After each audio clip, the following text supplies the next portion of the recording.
सजनवा में आसमानवा उड़े, आसमानवा उड़े, आसमानवा उड़े, आसमानवा उड़े, आसमानवा उड़े। निशाना लागे तो अंगनवा में सजनवा घूरे, धुइया चिलम से सवनवा में आसमानवा उड़े।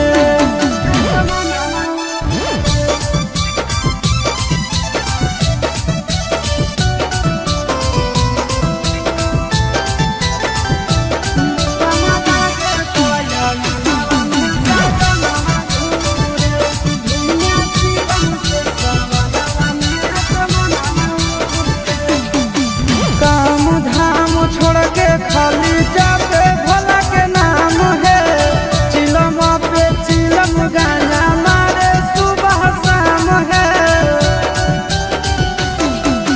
काम धाम छोड़ के खाली जाते भोला के नाम है, चिलम पर चिलम गाना मारे सुबह शाम है। आसमानवा उड़े, आसमानवा उड़े, आसमानवा उड़े, आसमानवा उड़े। भांग के गोला खा के भोला के अंगनवा घूरे, निशाना लागे तो अंगनवा में सजनवा घूरे।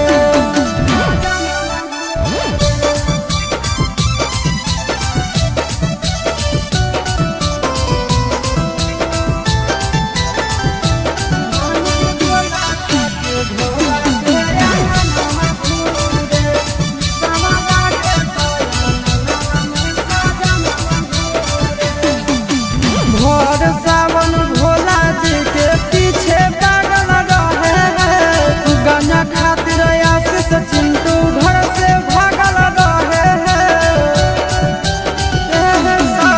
भोर सावन भोला जी के पीछे पागल रहे हैं, गाना खातिर